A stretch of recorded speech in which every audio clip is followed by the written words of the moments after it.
Hello everyone, this is Chris.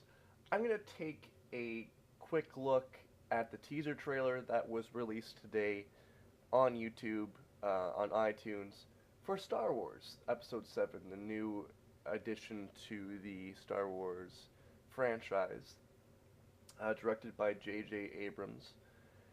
I'm going to give my own unbiased view. Just a little background. I loved the original trilogy.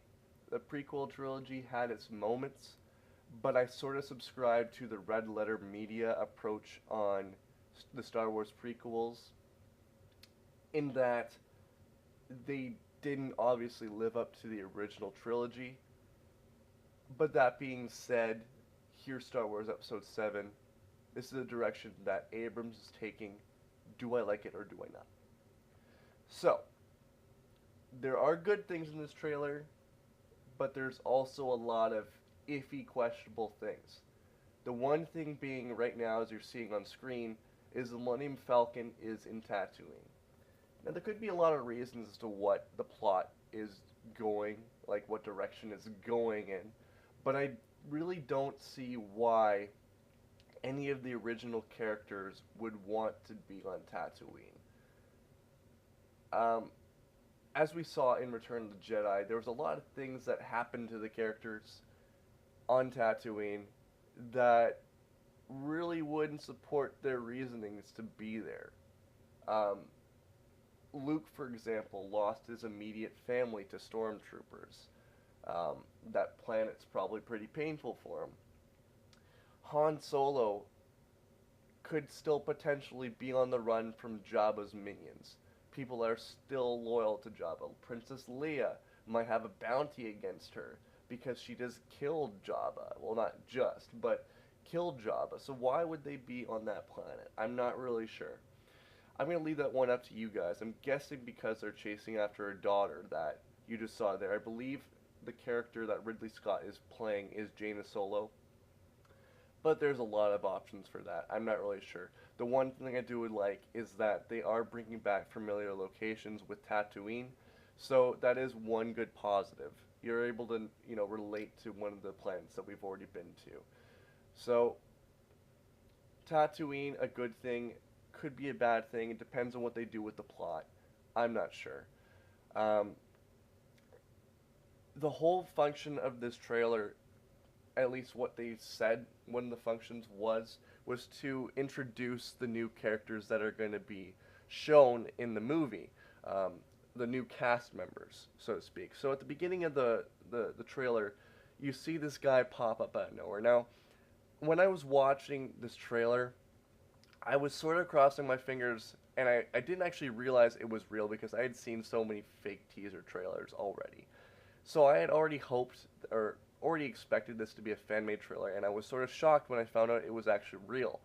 Now, when he pops up, you don't have the audio showing, but he's breathing pretty heavily, and it seemed really silly. This second part here, it looks as though an R2 unit's head is rolling on a soccer ball. That could just be his body, I don't know. Awkward-looking droid. But you can see where I'm going with this. It seems as though, like, these scenes right here are pretty real, but it seems as though it's fan-made, and especially this lightsaber here. Now, that being said, J.J. Abrams is a fan of Star Wars, so maybe it will look a little fanish. But that lightsaber, for example, it looked really, I don't know, it looked awkward. Now, throughout this whole trailer, I believe you hear Max von Sydow doing a voiceover, and he's going, "Oh, you hear the awakening now. It's the light and the dark," and he's saying it in this really awkward overtone voice that just seems really forced, in my opinion. Now, I don't know how everyone feels about Max von Sydow, but I don't know. I'm not a person that really enjoys his works.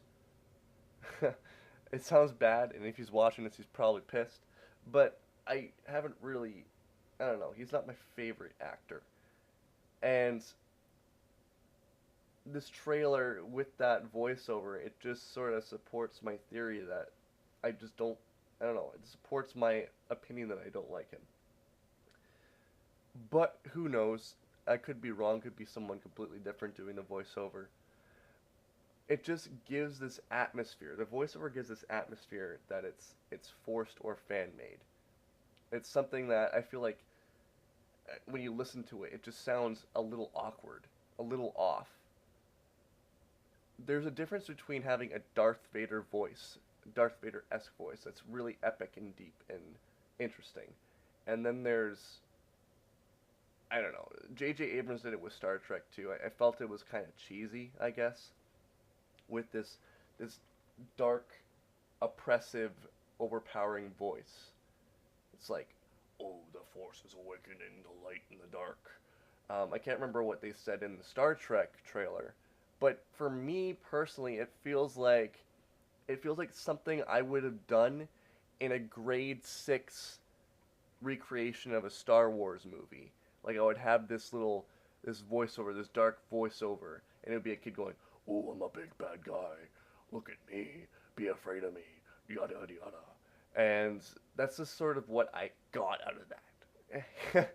I'm not sure how everyone else felt about it. You can leave your comment suggestions below, or comment opinions below, and you can tell me what you think. I just felt it was a little awkward. So, looking at this trailer, I feel like you can get a little sense of the plot and the reasoning as to why Han Solo's in Tatooine. As I already said, he's probably going after his daughter there.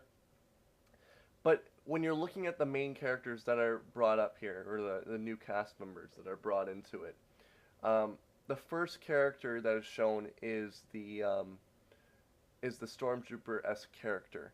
Now, there's two possibilities I can see that they're taking this direction for the plot. The Imperial Academy that was brought up in A New Hope is on Tatooine. And I think that character is one of two things. Either they're taking the same direction as they did in New Hope, where they take the Stormtrooper uniforms and they're good guys, whatnot. Or he's a new recruit. He's a Stormtrooper recruit, and as we know from the series, the clone troopers age really quickly. So if the Emperor canceled his orders for getting new clones, they need to look elsewhere for recruits, and I believe that's what this character is. Because if you look at him, he seems like he's got a lot of anxiety, or he's screwed up somewhere. You can see as he's looking around, he's desperate to find something. So I'm guessing what's happened is he's a new recruit to the Stormtroopers, but he ends up becoming good, like sort of like Lando Calrissian in the original series. He was with Darth Vader, with his plans, not with him, but like he was getting a deal with Darth Vader, and then eventually he came back to the good side and he started helping out the rebels. So I feel like this character is probably on the same wavelength as Lando Calrissian, where he's with the Stormtroopers. Maybe he was brought up to believe that the Empire was good, and then the characters are going to eventually bring him back over to the good side, make him a rebel or something like that. I'm not really sure. So, anyways, that's my direction for that character. Now, obviously, I think Jaina Solo probably took his ride, knocked him out, took his ride. That's why he looks so, like, flustered and confused. But it could be anything. I'm not really sure. That's just the way I look at it. The other character that's in the X-Wing, I believe that's Wedge Antilles, or at least, not Wedge Antilles, his son. And the direction that they're taking that character is that he's just sort of taking up the reins of his father. I'm not sure if Wedge Antilles, the actual actor, is going to be in this movie, but he looks like an Antilles family member, son, some form of Antilles, taking over the reins of the X-Wing squadron. That's the other character. Now the final character, I still can't get over that droid rolling on a soccer ball. Is that the real body? You leave the comments below. Tell me if that's the droid's body or if that's soccer in space. I don't know. I'm kind of skeptical about that whole direction. The final character is shown right now. which I believe is the final cast member, because that's the direction, as I said, that the trailer's going. You don't see his face, obviously, but you do see his lightsaber. And as I might have touched on, I can't remember if I touched on yet, it looks like a fan-made-esque lightsaber. And that's, as I said before, JJ is a fan of Star Wars, so it's gonna look, I think it will look a little cheesy. I'm a little worried that Star Wars will get cheesy because of the direction that he's going to be taking it, but that remains to be seen. I still hold his works in high regard, and I kind of hope, I'm really hoping he doesn't screw this up, but we're going to see that lightsaber again as I'm playing through the trailer again. It's a unique lightsaber. It just doesn't look like a lightsaber. The colors are a little weird. Maybe it's an orange lightsaber. Maybe he's just trying to like add a little more variety to the series. I'm okay with that. But when I looked at this trailer, as I said before, it felt fan-made. And that lightsaber didn't look like anything that we've ever seen before. Now, that's not even to go into the hilt and how the hilt sort of turns into a sword-like lightsaber, like a classic knight, where it's got the edges or whatever, the hilt looks different. And then you got the fire coming out from the sides, or the light coming out from the sides. To me, that just seems like a safety hazard. I don't know. I don't know how you guys feel about that, but I feel like you can do more damage to yourself than to an opponent with a lightsaber like that. That's just a nitpicky thing, but that's the final point I want to make about the trailer. It didn't feel quite Star Trek-ish. Now, not Star Trek, Star Wars-ish, like the classics. It looks like a completely different direction, sort of devoid of the original series. But then again, it is a teaser trailer, and it's too early to really make an accurate depiction as to what direction JJ's taking. I wanna reserve judgments, but I was really hoping that this was fan-made and this was fake. That was my original thought. And maybe this whole direction of what they're going to be doing with this movie, or what they're doing with all the characters and whatnot, is going to be a good thing.